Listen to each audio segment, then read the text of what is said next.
Hello and welcome to Conscious TV. My name is Renate McNay and my guest today is Jeff Foster. Hello, Jeff. Hi, Renate. Hello. Jeff was here before with us a few years ago and we are so happy to have you back. And he wrote a few books. I have 3 here with me. One is An Extraordinary Absence and The Wonder of Being. But this is Jeff's latest book, and he told me in a way the first book he wrote, and it's called The Deepest Acceptance, Radical Awakening in Ordinary Life, and there's also a CD box with it. So Jeff, I'm curious what happened between those books. Something shifted in you, something, some deep insights happened. Well, I mean, what has happened since I published the first book was that I've been going around the world talking to people, teaching, holding meetings and retreats. And that's really helped me see a lot of things about the way I was communicating with people, about the way I was writing, about... I think that's been a really interesting journey for me, is actually, writing a book and going out there in the world and engaging with people about this material and hearing their questions and sometimes very, very challenging questions, and hearing what people are really struggling with and because, in my first books, I think I was somehow labelled as a non-duality teacher, and I never quite worked out what that meant. That's why we invited you to it the first time. So I never saw what I did as non-duality. I was never trying to adhere to a certain kind of belief system or structure. I was kind of singing my song and expressing what I had discovered, how I saw life, And I think 4 or 5 years ago, when my first book came out, I don't think I had yet found my own voice, if that makes sense. The language I was using was, I was saying things like, there's no me, there's no you, there's no self, there's no time, there's no space, all the kind of really absolute stuff. But wasn't that also your experience? Well, yeah, it was. This is the thing. Yeah. So I'm not saying that I was wrong. I'm not saying those insights weren't valid. Those were beautiful insights, that after 20 however many years of deep depression and horrible shyness and self-consciousness, it had been such a revelation just to realize that actually I wasn't this Jeff character, that who I really was this no thing, in a sense, nothing. This vast open space of awareness, consciousness, being, whatever you want to call it. And without going into the past or the future, when I looked, what I just found this. I found what was happening. That's all I could ever find was the present moment. And back then, I hadn't really, when I published my first book, I had never really spoken to any other human being about what I had realized. This was very raw. The writing that was coming out of me was very unfiltered and raw, and it was, in a way, I realize now it was quite kind of absolutist in a way. The language, it wasn't particularly human. It didn't really honor the relative expression of life. It was quite absolute. So it was the emptiness. It was the emptiness. It was no one here, no one there, nothing to do, nowhere to go, no past, no future.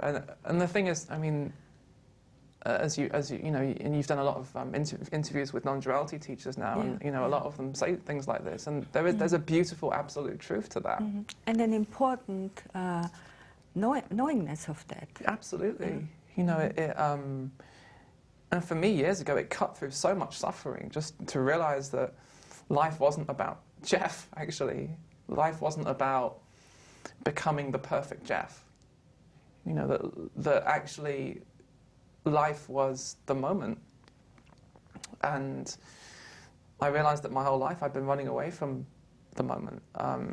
So this, when I first realized this several years ago, this was a huge revelation. I mean, this was shocking. I mean, it was shocking. And I think in my first book, you can almost hear that. It was very like, it was like, wow, wow, wow, you know. So what's happened over the past few years is, I guess the word integration is quite a nice word.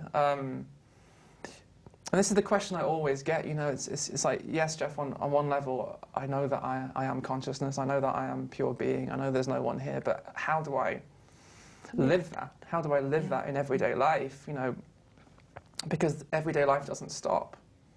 You know, going to work, coming home, paying bills, the boiler leaking, and having children or experiencing pain. We get emails from viewers. They say, well, non-duality is great and you do great stuff, but please can you also interview somebody who tells us how to raise children and prepare them for the future? Yeah. But this is where people really struggle with non-duality, I think, because on one level it makes so much sense and it's such a simple teaching and there's such a deep absolute truth to it that there's only this moment. And, you know, when you come out of your story of your life, your story of past and future, what do you find? You find this, what's happening right now.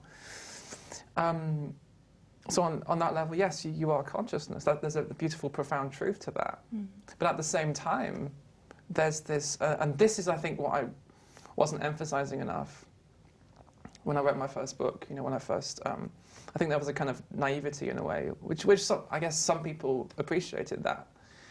But that's what I've really been learning over the past few years, just going out in the world and meeting people and talking to people about this and exploring people's experience and talking about raising kids and talking about physical pain and addictions and relationship struggles and how to bring that insight that I am no one, I am consciousness, I am pure being, how to bring that into the mess, that's why I call it these days, you know, the mess of life, because on one hand we might be consciousness itself, but on the other hand, you know, we're also human beings. So that was your own journey in a way to realize the absolute and then come back into the world and try to be a human being. I mean, that is one way of saying it. And in the end, though, it wasn't so much. I mean, we have to use metaphors, and when we're talking about this, it's very difficult to talk about because it's not that you go out and you get the absolute and you bring it back into the relative. It's really discovering, I guess, as we'll talk about as we go on, that the absolute is the relative. It's not that there's one thing called the absolute, pure being, and then there's this other thing called being a human being. Actually, they are one and the same thing. It's in the new book. Actually, I use the metaphor of the ocean and the waves quite a lot. I think it's a beautiful metaphor. So, you know, who you are, as we've heard in a lot of these non-duality interviews, who you are is this vast ocean of consciousness, unlimited. Ever-present. Call it consciousness, call it awareness, call it presence, call it being, call it spirit, call it God. I mean, we don't have to argue about the words. You know, everyone has their own word for it because ultimately it's not. Who you are can't be captured. You know, it's life. Let's just call it life. So who you are is life, but at the same time, you know, within that ocean arises all of these waves. You know, so you may be pure consciousness, but what appears in consciousness is thoughts, sensations, feelings. You know, always coming and going. That seems to be the nature of thought, sensation, feeling. It appears and it disappears. You know, even the most intense feelings, human feelings, sadness, anger, boredom, frustration, confusion. These waves can also appear in the ocean that you are. And what I really say in the book is, this isn't really a contradiction. You know, I think often when we think of enlightenment or awakening, we think of getting into some kind of state, or having some kind of special experience. And this is what I used to think as well. I used to think enlightenment or awakening was some special state or experience where you're blissed out all the time, and all pain magically disappears, all sadness disappears, all fear disappears, and you're in this permanent state, you know. So I used to see enlightenment or awakening as some kind of escape from the waves, you know, escape from thoughts, escape from sensations, escape from feelings. So this, I mean, what I talk about in my new book, it turns the whole thing on its head, because really when you recognize yourself as the ocean, and you recognize that thoughts, sensations, feelings are actually waves in the ocean. They're movements of you. They're not against you. They're not your enemies. They're not there to be destroyed or obliterated. They're not imperfections to be purified. They are movements of yourself. They belong in you. Yeah, you said it very beautiful. They are like your children. They are. Yeah, they want to be loved, and they are. So if who you are is consciousness, as non-duality suggests, then thoughts, sensations, feelings are also consciousness. They're movements of consciousness. It's not consciousness one thing, and then thoughts, sensations, feelings, sound, smells, other things. That would be two. You know, yes. that would be separation again.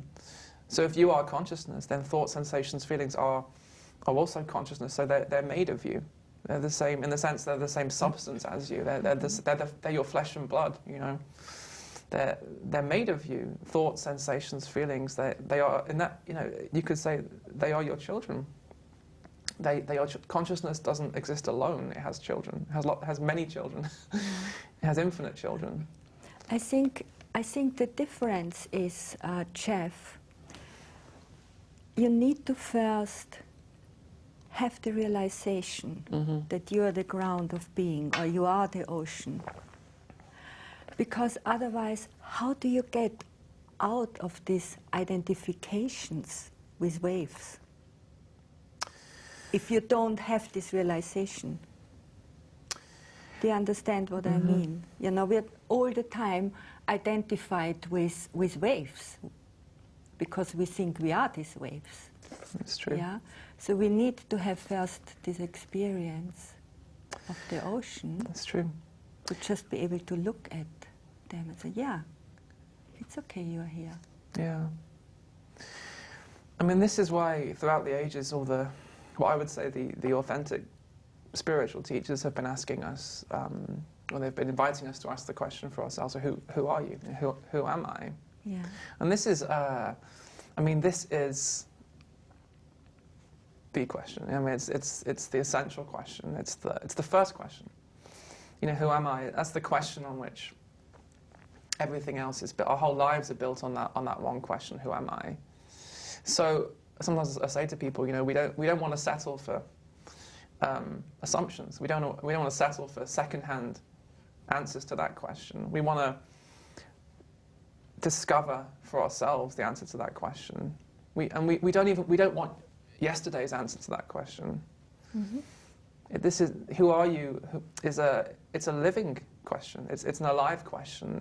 We don't want to regurgitate an answer to that question, which is what we often do. You know, when you ask someone, you go out into the street in Battersea, wherever we are, and sorry, I wasn't supposed to give the location of Conscious TV Secret Studios away.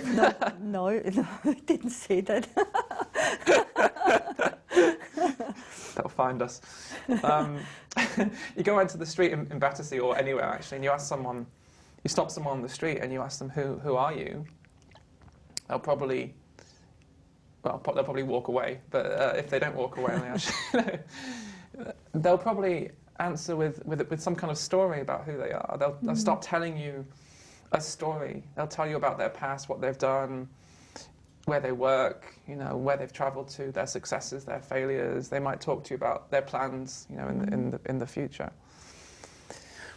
So, but the question really is, who are you now? That's much deeper question: who are you now? Not who were you yesterday. Well, that can be interesting to talk about. We don't want to say that's wrong, but this is a very deep inquiry into who we truly are. So the question is, who are you now? Who are you now? Without going into memory, without going into the story, without going into the story of what has happened to you or what may happen to you, without going into your life story. Who are you? So that's really an invitation not to regurgitate some second-hand answer, but to take a look right now. That's the invitation, is to look. Don't just assume that you know the answer, because I don't know the answer. If someone gives you an answer to that question, that's their answer. So we don't want a second-hand answer. We want a first-hand living answer. So this is why I always invite people to just come back to the present moment and begin to notice what's the nature of your present experience. And some people call this meditation. You can call this meditation. Mm-hmm. You don't have to call it meditation. You can call it looking, noticing, acknowledge. I like the word acknowledging what is happening right now in present experience. So what you might start to notice in present experience, you might start to notice thoughts, thoughts appearing, all kinds of thoughts appearing right now, images, memory of what you had for lunch, or a thought about what you're going to have for breakfast tomorrow. All these pictures, images, thoughts. You might notice all kinds of sensations. And it's funny, we talk about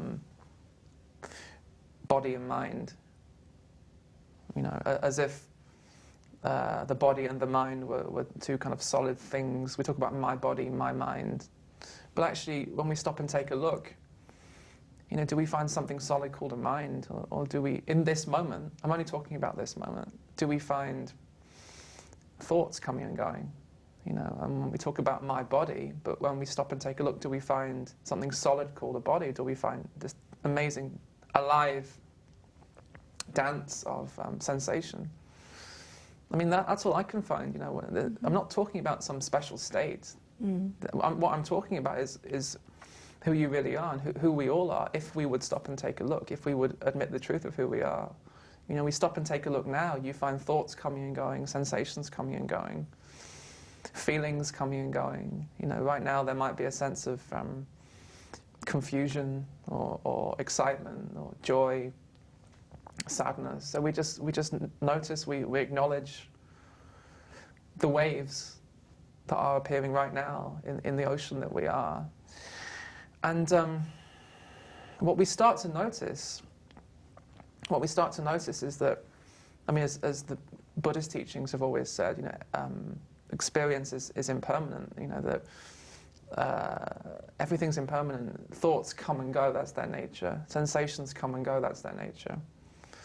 Feelings, even the most intense feelings come and go. You just look back through your life. Look at all of the waves that have appeared and disappeared in the ocean that you are. Look how vast you are, actually. This is how vast you are. Look at what you've contained throughout your life. It's astonishing, really, when you start to look at it. Look at all the waves. Look at the sadness and the pain and the joy and the bliss and the frustration and the feelings of helplessness. And some of us, like in my experience, there were waves years ago that I thought I would never get through. I thought they would never pass. Sometimes you confront waves and you can't even imagine them passing. You think this wave is going to be here forever, and then it passes. Or the other way around. You really want a wave to be there and it doesn't come. So that seems to be the nature of experiences. These waves come and go. Sorry, this is a very long answer to your question, but I can either give very, very tiny answers or very, very long answers. I can't do anything in the middle. That's fine. So I try to find a gap where I just come in with a question. So, what you say, what I really like is whatever comes into your life, whatever wave comes into your life, you have already allowed. Otherwise, it wouldn't be there. And I think that is somehow the essence of your teaching. This is the essence. This is where it's heading, really. So you start to notice that these waves, thoughts, sensations, feelings, even very intense waves of pain, intense waves of confusion, intense waves of fear. There's enough, as the ocean, as consciousness, there's enough space in you for all of this. There's always been enough space in you. If there wasn't enough space, and this is just a way of talking about it, if there wasn't enough space for the wave, if there wasn't enough space for the pain wouldn't be there. If there wasn't enough space for the fear wouldn't be there. So the very fact that a wave is present suggests that, in a sense, you're already holding it. In a sense, you're already holding it as the ocean. This wave is a movement of the ocean as consciousness. This wave, this sadness, this fear, this pain, it's really the ocean in disguise. It's really consciousness dressed up as pain. It's consciousness dressed up as fear. It's consciousness dressed up as doubt. So this, this really does go to the core of what I talk about. Because you could say that on the deepest level, the ocean accepts all of its waves, or the ocean allows all of its waves. And I'm not saying that the ocean decides to allow its wave, chooses to allow its waves. It's not that the ocean wakes up in the morning and says to itself, "Okay, I'm going to allow all my waves." It doesn't have, in a sense, it doesn't have the choice. The ocean is all of its waves. Mm-hmm. The ocean is all of its waves. There is no separation. So that's what I mean when I use the word acceptance. Yeah, so that's the deepest acceptance. That's so why it's It's not an acceptance that you do. This is the key, really. This is the absolute key. That because often when we use the word acceptance, what we hear is, okay, I need to accept. Yeah. I need to accept this moment. I need to accept this pain. I need to accept these thoughts. I need to accept this fear. I need to accept this doubt, So acceptance becomes our project. And I know for me, years ago, that's what I was trying to do all the time. I was trying so hard to accept myself. I was trying so hard to accept pain, trying so hard to accept confusion, accept doubt, because secretly I thought that if I could accept this pain, it would go away. So you see, I realized now it wasn't really acceptance. It was, I'm going to get rid of this by using acceptance. So it was really rejection, dressed up as acceptance. And I wanted to be this wonderfully accepting human being. You see, I thought that's what enlightenment was all about, was becoming the perfectly accepting Jeff. You see. The enlightened. The enlightened, yes, the perfectly. Because that's what I thought. I had all these fantasies about enlightened people, and they sat on their mountaintop and in states of perfect bliss, and they were perfectly accepting, and whatever happened to them, it was just, they totally accepted it. And if someone came at them with a knife and stuck it in their stomach, I accept it, it's fine. That was my fantasy of acceptance. That was my fantasy. That was the mind's version of acceptance. So what is the true acceptance? So it's what you are. It's not what you do. It's not something that you do. It's what you are. So let's say I have a bout of anxiety about something. So what do I do with that? I don't do anything with it. Well, you see, that's interesting you said. That could easily become just a new tactic, you see. And this is, I think, what I wasn't making clear in my first book years ago. Because I used to say things like that, there's nothing you can do, there's nothing you can do. But then I noticed that what was happening with people is that they were taking that on as their new spiritual practice. Okay, I'm going to try doing nothing. But secretly, they still wanted a result from that. Yeah. Okay, I'm gonna sit here. There's lots of pain, but I'm going to do nothing. But secretly, there was a kind of a bargaining going on. Okay, well, if I do nothing, then maybe I'll get enlightenment. If I do nothing, then maybe it will go away. You know, so even it's interesting you said that even doing nothing can become a new thing, a new doing. Yeah. You know, so what I'm talking about, it goes beyond all of that. It goes beyond doing, not doing, accepting, not accepting. So I'm talking about the acceptance that, in a sense, comes before you. Comes before you. So so you could say on the deepest level, as I was saying, the ocean accepts all of its waves, allows all of its waves, not because it chooses to allow, because it is all of its waves. Any wave that appears, any thought, any sensation, any feeling, you could say that on the deepest level, it's already accepted by the ocean, because it is already the ocean. That's the acceptance. It's the isness of things. So by the time, I mean, this is the thing. By the time a wave appears, a thought, a sensation, a feeling, even a sense of anxiety or confusion or frustration. Yeah. By the time the wave appears, it's already accepted. It's already an expression of consciousness. Yeah. In its appearance, as it appears, it's consciousness appearing. It's the ocean appearing. So its acceptance, its appearance is its acceptance. That was the key for me. You see that, and that's something. That's good. The appearance is the acceptance. Yeah, appearance is acceptance. Very good. Every wave that appears, every thought, every sensation, anything that could possibly ever appear in your experience,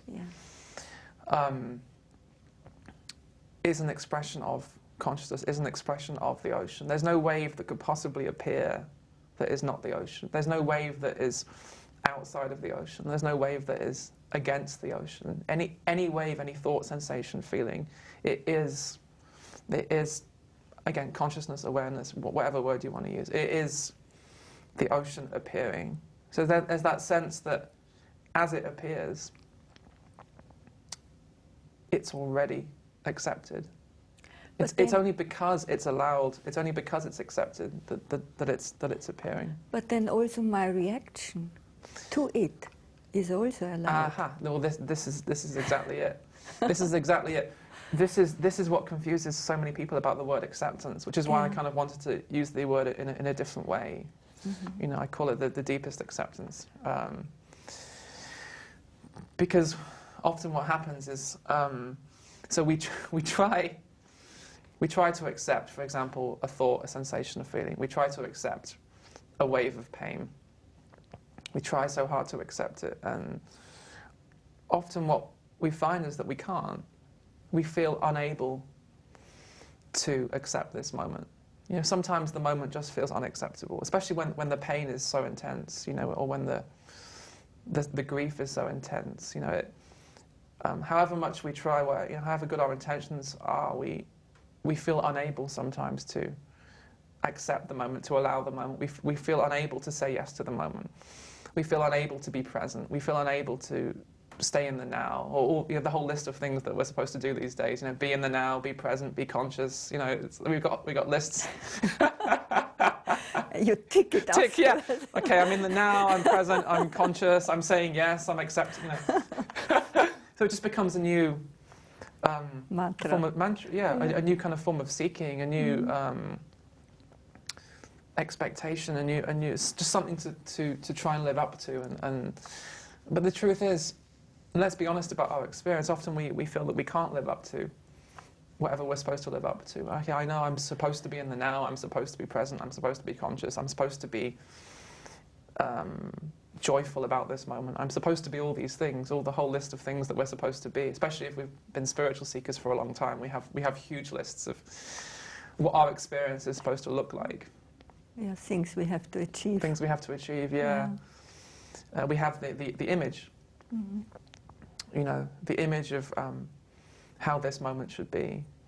So what happens, we try to allow this moment, we try to say yes to it, we try to accept it. And the reality is, in the moment, what we're faced with is our own inability to accept. We're faced with resistance. And then so quickly then we go into a story of, I've failed to accept. This resistance shouldn't be here. And this was the kind of loop that I got stuck in many years ago. Always trying to accept and then finding in my present experience, I found resistance. And then I was like, well, that resistance shouldn't be there. So then I would try to get rid of the resistance, and it became this, it's like resisting resistance. Because I had this image that there should only be acceptance, there shouldn't be resistance. So acceptance became a new way to just punish myself. Because I was never accepting enough. Because I always thought I have to be the accepting one, Jeff has to be the accepting one. So this acceptance that I'm talking about, I mean, you could call it forgiveness in a way as well. I like the word forgiveness as well. I think this is the true meaning of the word forgiveness. I'm thinking about the word grace. Grace as well, yeah. It's grace. That actually, in the moment, you know, who you are as this vast, unlimited ocean is already saying yes to this moment. I mean, and again, these are just metaphors. This is just poetry in a way. I think you have to... this stuff is so difficult to talk about. I mean, it's impossible to put into words, really. So you kind of... Sometimes I say to people, you have to become a poet, really, when you're talking about this kind of stuff, you know, because it's not logical. It doesn't really make sense to the mind, but it's the heart, really. It's the heart talking. And the heart speaks in poetry, you know, and... Well, I have to tell you, that's what I find.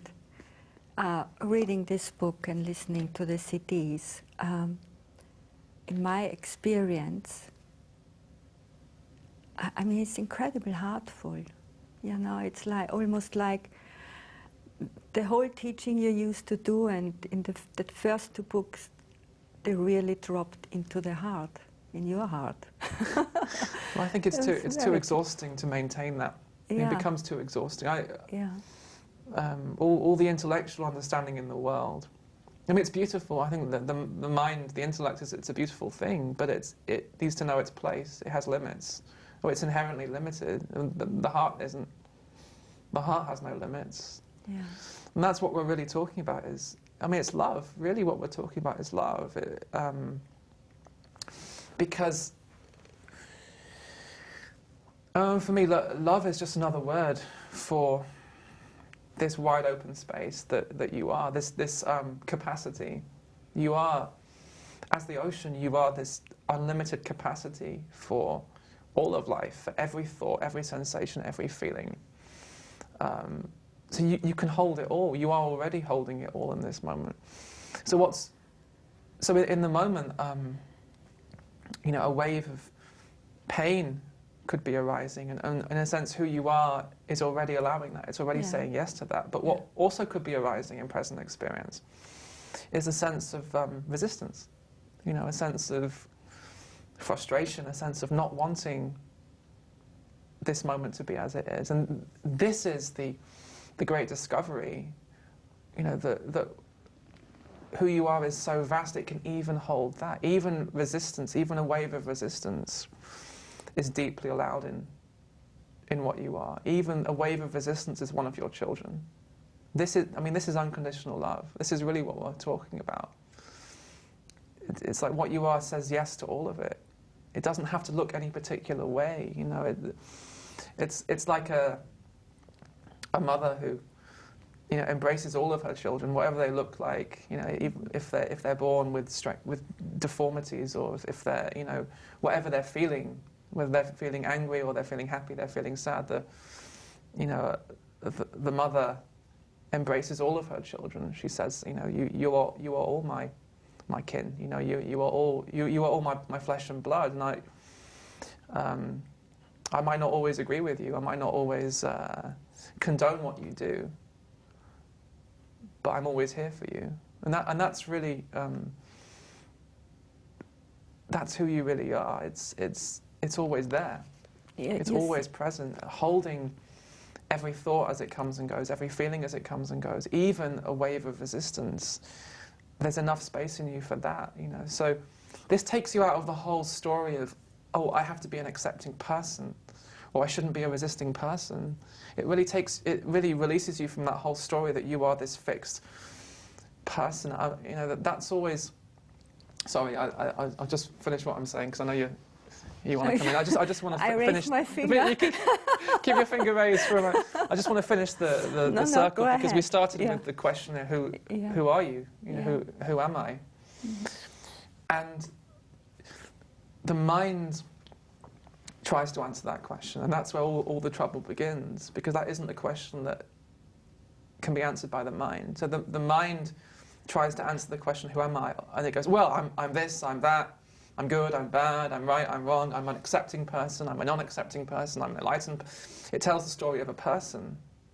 It moves away from the intimacy of present experience, and it tells the story of I'm a this person, I'm a that person. And what I'm suggesting is, is totally coming out of that story that you're a this person or that person, because as the ocean, you are all of it. A wave of joy can arise and dissolve in you, and a wave of sadness can arise and dissolve in you. And that's what you are. You're the capacity for all of that. The mind goes, but it doesn't make sense. Am I a joyful person or am I a sad person? You see, it wants to fix you somehow. A wave of happiness arises, a wave of sadness arises, and the mind goes, well, it doesn't make sense. Am I a happy person or am I a sad person?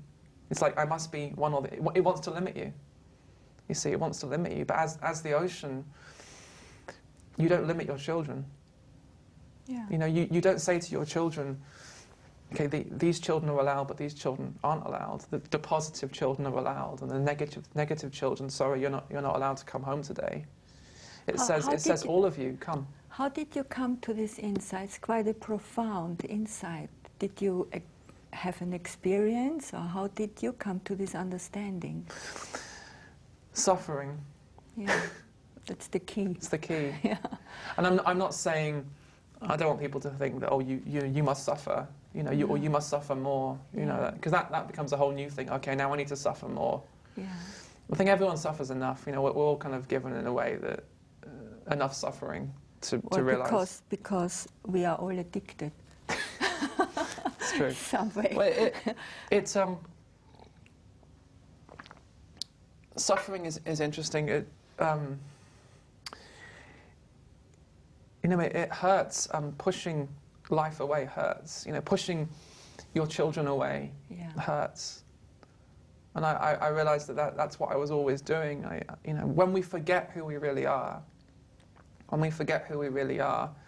as this constant embrace of the moment, it's not an embrace that we're doing. I'm really talking about how we're built. I mean, this is really it's science in a way. It's not spirituality. It's looking at how you are actually built, how we're all built. It's not a special state or experience. It's how we're built. You're built as this wide open capacity for whatever is arising right now. You are the ocean in which every wave is allowed to come and go. And completely forgot what we were talking about. Well, your own suffering. Oh yeah, I wasn't trying to avoid my suffering. I promise. It just always comes back to the ocean and the waves again, and then I get lost. I get lost in the ocean. Drowning. Drowning in the ocean. So suffering. Suffering is what I would say is suffering is, the attempt to escape this moment, to push away this moment. So when you're pushing away this moment, you're pushing away your own children. Every thought, sensation, feeling, a wave of sadness. It's not an enemy. Yeah. It may feel intense. It may feel uncomfortable. So but you it contains a realized deeper secret. With your own suffering, that's what you were doing. Yeah, and it got in more and more subtle ways, I think. I think that, the beauty of life, sometimes I say this, the beauty of life, it won't let you get away with anything, And that's in a way the beauty of suffering. Suffering, I'm not saying suffering is good or bad, I'm saying it's an invitation, So I was lucky in a way, I was always open to looking at my own suffering, and and this is the thing, years ago, and this was actually before my first book came out.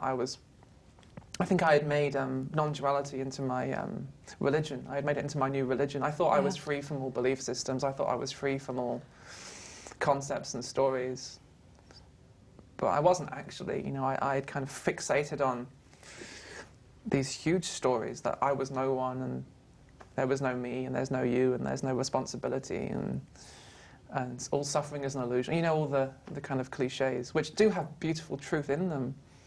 I But know somehow they cease to be true when you believe them. you say you went to bed in the evening and you really thought you are enlightened, but in the morning you have forgotten it. But that's the beauty of it, you know. Anything, the mind, it just wants to hold on to something. Like give me something to hold on to. You know, even the belief that I'm no one. You know, at least I'll know who I am then. At least I know that I'm no one. It's still give me something to hold on to. But that's the thing. The mind, it's always trying to come to a conclusion. So when you actually realized that there is somebody there, it's not all gone. There is no, experience is no emptiness. That was just a delusion. How was that for you? Well, it wasn't so much a delusion. It was an emphasis. You know, it was a.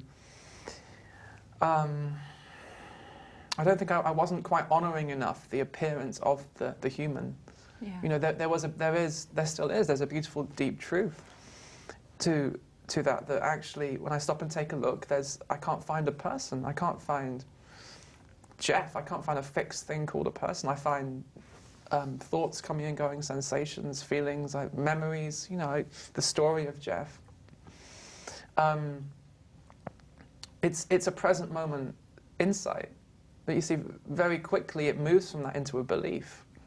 Yeah. And it becomes a belief. I think this happens to a lot of people. You know, you have this very profound insight that you're no one, or there's no one here, there's no one there, and then very quickly, because the mind, it just wants a conclusion. It's like, great, now I know. And that becomes your new belief system. That becomes your new religion. That becomes your new filter through which you see the world. I'm no one. So you see that it's ironic, really. So you discovered you are somebody, or what? As well, yeah. Yeah. It's this total balance, really. It's this total integration. So it's like, at one moment, emptiness is manifesting, or the absolute, or whatever. The other moment, angry Jeff is manifesting. Same moment. The same moment. Yeah. It's like the ocean and the waves again. We'll come back to the ocean and the waves. Mm-hmm. On an absolute level, it's true that there is only the ocean. That's true. There is only the ocean moving. Yeah. There is only consciousness. At the same time, how could you possibly deny the appearance of the waves? You see, the thoughts, the sensations, the feelings, that the human, you know, the messy, imperfect human experience. How could you deny the appearance of the human, the person, the relative?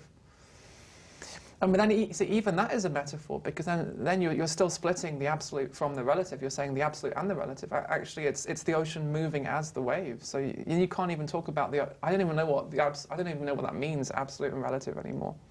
Mm-hmm. There's life. There's this. There's sitting here talking to you. You know, feeling whatever I feel. Thoughts happening. You know, So I think what like coming back to your question, what happened. You know, what started to change I wouldn't say my view, what started to change the way I communicated this message, the way I shared with people, was realizing that this let's go back to this language, the relative, the human, is not a mistake. You know, it's not some horrible aberration that needs to be destroyed. You know, the appearance of the someone is not a mistake. It's not. It doesn't mean you're unenlightened. You know, because that you know it doesn't mean that you haven't got it yet, because there's still the appearance of a someone. That's the celebration. That's how the absolute celebrates itself, is by appearing as this very unique manifestation. You know, this Jeff body mind thing that speaks like this and wears these clothes and has this hair and this is the real paradox. You know, that ultimately we're all the same thing. It's all the same thing happening.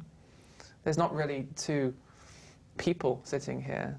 You know, if we're talking on the absolute level, you know, from the perspective of the ocean, there's not two things. You see, it's two waves.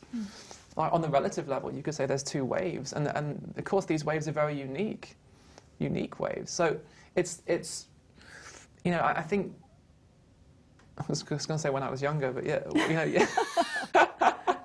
Years ago, I think I used to emphasize the ocean part of it more. You know, but I think that didn't really speak to the full picture. Yeah. You know, because as we said before, you live in this world, you pay bills, you're in relationships. I think I learned so much over the past 5 years from relationships, from, you know, from intimate relationships, from and all the challenges that those bring, you know, and you have two people who love each other very much and who sometimes disagree and sometimes don't see things in the same way, and how to reconcile that with being no one. You see, that was an incredible adventure. How to reconcile that with being no one. And if I'm no one, I struggle with that for many years actually. Well, if I'm no one, then how can I have a relationship? If I'm no one, then how can I? Then who is in a relationship? Can I? You know, I struggle with these questions for many years. Yeah. And I don't anymore, because I realize that there's no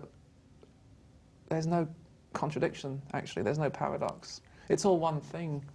So if there is acceptance, Jeff, I'm interested in what happens in the body-mind when this deep allowing and acceptance happens.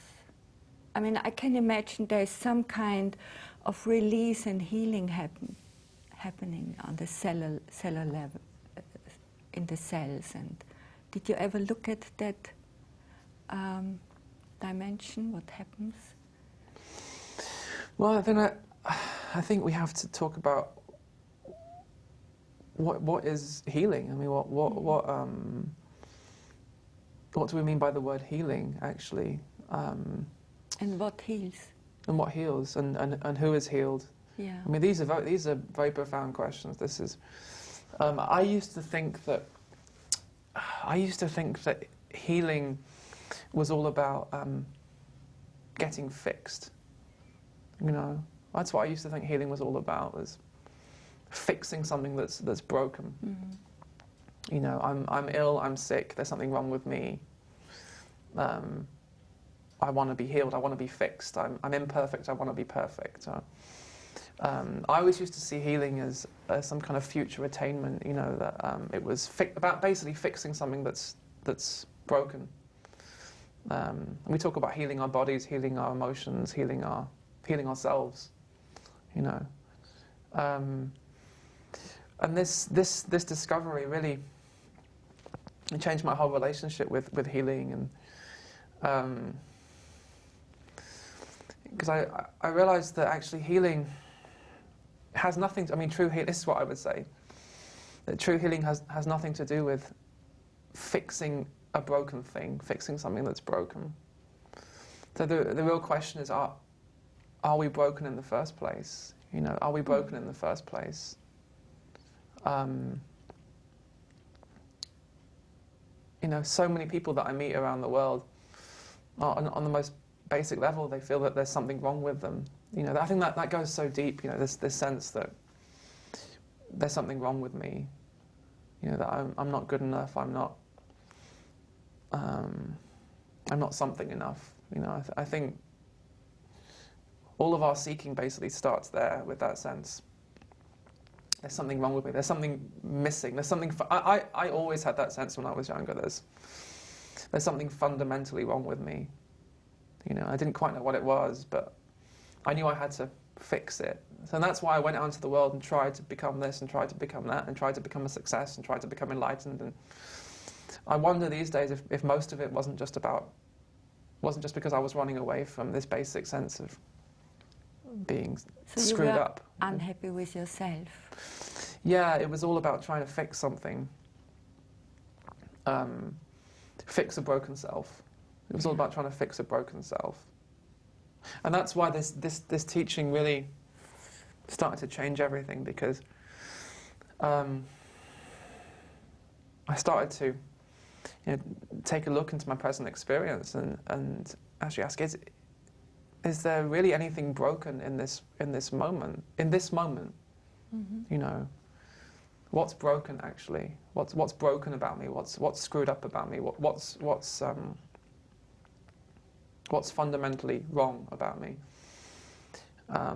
So there was always this core assumption that there was a broken me, right at the core of my existence. The assumption was that there was a broken me,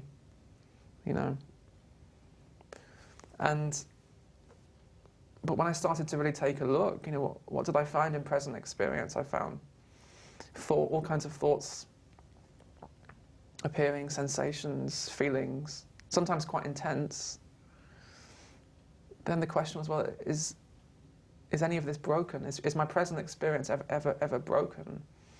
Is a thought ever broken? Is a feeling ever broken? Even if it's a very intense feeling, even if it's a feeling of very intense pain or sadness or fear. And I come back to the actual raw, alive sensation of it in the moment. Is this broken?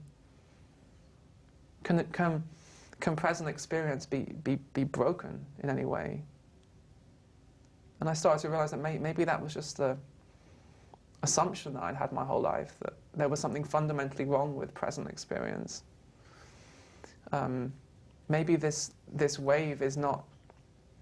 Maybe these waves that appear, they're not coming to show you how screwed up you are, how broken you are. Maybe your children don't visit to let you know how broken you are. So with this understanding, and in your own daily experience, are these thoughts not there anymore? That something needs to be fixed or something is broken? Or how do you deal now after you realize that? Well, this is the beauty of it.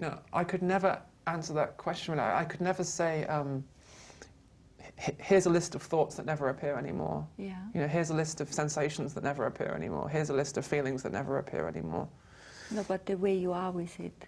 It's the relationship to them. You see, it's not. Yeah. That was always the dream I had about. Again, the dream I had of enlightenment is that I would be able to have these lists.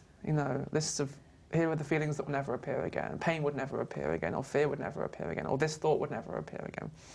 Actually, in my experience, it's kind of been the opposite, because actually there's enough room in what I am and what you are and what we all are, actually. Mm-hmm. Again, this is not a special state. I would never say that I'm in some kind of state. It doesn't make any sense anymore. All that kind of. This is about telling the truth about how you're built. Actually, I mean that's really all I do. That there's enough room. There seems to be enough room in what I am as the ocean, as consciousness. As I said before, I have infinite children. Thoughts, sensations, feelings, any thought that has ever been thought by anyone seems to be available to what I am. In that sense, none of these waves are personal. I think that's where the illusion begins. We say, these are my thoughts. These are my thoughts. Yeah, yeah. So out of the vast, out of the myriad of possible thoughts, human thoughts, maybe not even human thoughts, animal thoughts. I mean, who knows? Who knows what we're capable of? But out of the vastness of human experience, we select a tiny little number of those thoughts and say, those are my thoughts, and that's how I define myself. Out of the whole possible range of feeling, out of the infinite kinds and numbers of feelings that we're capable of, we take a small number of them. We say, these are my feelings. These are the feelings I wouldn't feel that. I wouldn't think that. So you just start to see how much we limit ourselves in trying to create a fixed identity. We're actually limiting ourselves, and this is the funny thing. I think the vastness of life can seem, it's like so overwhelming in a way. Life is too vast. It's too huge. It's everything. Like it's almost like it's too much for us somehow. We feel overwhelmed by life. It's too much. So we have to start to limit life. I can't possibly be everything. Like a little old me, you know, little nothing old me. There's this one line in one of Annie Lennox's song which says, dying is easy, it's living which scares me. I mean, that is, honestly, sometimes you find the most profound truths in, you know, songs and in pop songs, poetry, you know, it's so true. So sometimes I say it's not death that we're afraid of. I don't think anyone is really afraid of death, because death is nothing. I mean, you can't fear nothing. What you fear is something. What you fear is your... Yes, we fear our ideas about death. We fear our images of death, our projections about death. But death itself, it's nothing. It's nothing. So what we fear is not death, but life. The vastness of life, because life is... It's so huge. It's vast. And it can be so intense. Like the waves of life can be so intense sometimes. Waves of pain, waves of fear, waves of confusion, waves of doubt. So we want to, you know, protect. We feel that we need to protect ourselves from life, to kind of numb ourselves. And this is the funny thing. We think we're protecting ourselves from life. Really, we are just numbing ourselves from the vastness of experience, the vastness of the ocean. So, awakening, I mean, in the way I talk about it, it's really the end of numbing yourself. But that's death. I mean, really, that's death. It's the end of numbing yourself to life. Because in recognizing who you really are and recognizing yourself as this ocean, what you also recognize is that you are unprotected from your waves, which is, from the perspective of the me, that's terrifying, to be unprotected in the face of life. That's the ultimate fear. To be naked and open and unprotected. That's the biggest fear. Of course, it's also what we long for more than anything, is to be naked and open and receptive. But the good news is that is how you are actually built. What we long for actually is how we are built. So it's like the secret. It's actually contained. It's right there. I mean, in front of our noses. You know. I'm just looking at the clock. Oh, there's no time, Renate. We're running out. There's no time. There's no time and no space. I'm sorry. Went faster than it's supposed to. Is there a final sentence of wisdom for us? You want a nugget? You want a little nugget of wisdom? Yeah. I don't think I really do nuggets of wisdom. No. No, I don't have a nugget. Sorry, viewers. Well, it was a real pleasure to be with you, Jeff. You too, thank you. And Eleonora is doing an interview with you now on relationship. That should be really interesting. Yes, oh yeah. Relationships are juicy. And maybe we can do one time an interview about children. That would be, that would be wonderful. So anyway, I show you the most important book Jeff wrote is The Deepest Acceptance, Radical Awakening in Ordinary Life, and it's just wonderful. And there, if you drive in the car, you can listen to the CDs. And this, I don't know if you want to advertise. No, He's not there anymore. Anyway. No. I love my old books as well. Yeah, so it's An Extraordinary Absence and The Wonder of Being. And great books as well. The old books are about the ocean. The new book is about meeting the waves. Yes. So really, they're the same book. They're the same book, but just different angles. Yeah. So you see, I have 2 pages of notes. We hardly touched. Perfect. Just like life. Yes, unpredictable. We have all the notes, but we end up having to let them go. Yeah. Well, thank you for coming, Jeff, being with us again, and thank you for watching Conscious TV. We see you again soon. Bye-bye.